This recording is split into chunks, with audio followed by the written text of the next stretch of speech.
अस्सलामुअलैकुम। क्या आप जानते हैं कि अगर फेरिंक्स सिर्फ़ और सिर्फ 1 सेकंड के लिए भी बंद हो जाए तो हमारी जो खुराक है ये मैदे की बजाय सांस की नाली में चली जाएगी, जिससे ये जानलेवा भी साबित हो सकता है।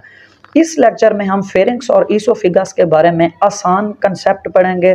इंशाल्लाह इस लेक्चर के बाद आप लोगों को ये फेरिंक्स और ईसोफेगस का कंसेप्ट हमेशा के लिए याद हो जाएगा, इसलिए आप बच्चों ने ये वीडियो एंड तक लाजमी देखनी है। पहले नंबर पर हमारे पास जो है वो है फेरिंक्स। फेरिंक्स किसे कहते हैं? कहते हैं pharynx is the short tube. Pharynx जो होती है ये एक छोटी सी नाली होती है। ये मौजूद कहाँ पर होती है? Behind the oral cavity. ये ओरल कैविटी के पीछे मौजूद होती है। अब ओरल कैविटी क्या होती है? कहता है ओरल कैविटी एक ऐसी नाली होती है, जैसे हमारा मुंह हो गया, दांत हो गया, टंग हो गया, इसे हम ओरल कैविटी कहते हैं। और जो फेरिंक्स होती है ये ओरल कैविटी के पीछे मौजूद होती है। आगे कहता है ये जो फेरिंक्स होता है ये किस चीज को कनेक्ट करता है? कहता है pharynx connect oral cavity to the oesophagus. ये फेरिंक्स जो होता है ये ओरल कैविटी को ईसोफेगस के साथ जोड़ता है। अब ईसोफेगस क्या होती है? ईसोफेगस जो होती है ये एक खुराक की नाली होती है, यानी ये ओरल कैविटी को खुराक की नाली के साथ जोड़ देता है। और फेरिंक्स का क्या काम होता है? कहता है it also connect nose to the wind pipe. और जो नोज होता है, नाक होता है, इसे ये किस चीज के साथ जोड़ देता है? ट्रैकिया, सांस की नाली के साथ जोड़ देता है। आगे में कहता है जो केमिकल डाइजेशन होती है वो ओरल कैविटी में भी हो रही होती है, और यहाँ पर भी जो केमिकल डाइजेशन का प्रोसेस होता है यहाँ पर भी ये जारी रहता है। अब आगे में कहता है फेरिंक्स का फंक्शन क्या होता है? ये अक्सर शॉर्ट क्वेश्चन पूछते हैं, बोर्ड में ये शॉर्ट क्वेश्चन पूछते हैं। 2 नंबर का short question, what is epiglottis? Epiglottis किसे कहते हैं? हमें कहता है it prevent entry of food particle into the lungs. कहता है एपिग्लोटिस एक ऐसी स्ट्रक्चर होती है जो खुराक के पार्टिकल्स को फेफड़ों में नहीं जाने देती। किस चीज के जरिए ये नहीं जाने देती? With the cartilage tissue.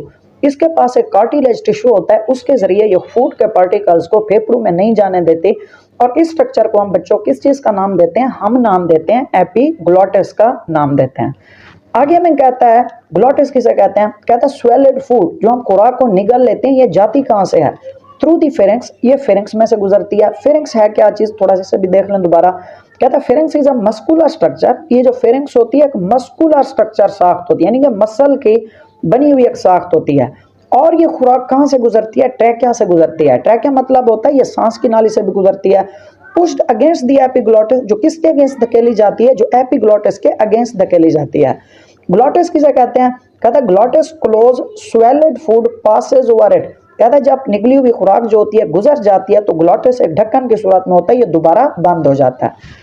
Dear students, अगर आपको यहाँ तक ये कंसेप्ट समझ आ गया तो एक छोटी सी रिक्वेस्ट है कि अगर अभी तक आपने चैनल सब्सक्राइब नहीं किया हुआ तो इस चैनल को सब्सक्राइब जरूर करें, इससे हमारी हौसला अफजाई होती है। चलें हम अपना अगला जो है वो देखते हैं टॉपिक।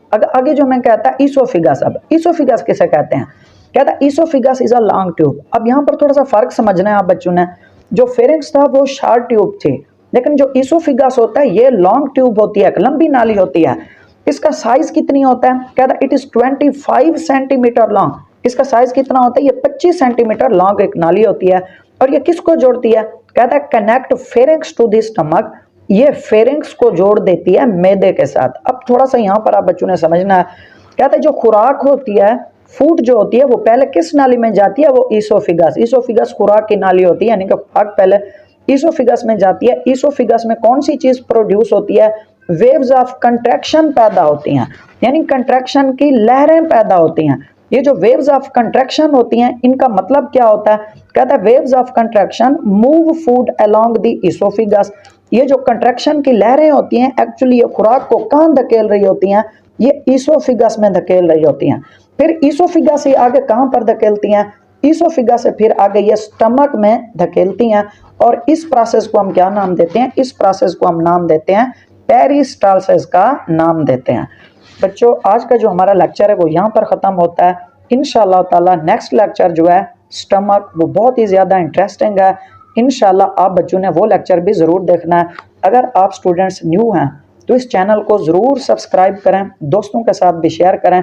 इंशाल्लाह ताला यहाँ पर आपको तमाम जो जितने भी लेक्चर्स हैं एक ही चैनल पर मिलेंगे। इससे आप लोगों की बोर्ड एग्जाम्स की बहुत अच्छी तैयारी होगी और अकॉर्डिंग टू टेक्स्ट बुक तैयारी होगी। इंशाल्लाह नेक्स्ट लेक्चर में हम दोबारा मिलते हैं, तब तक के लिए अल्लाह हाफिज़।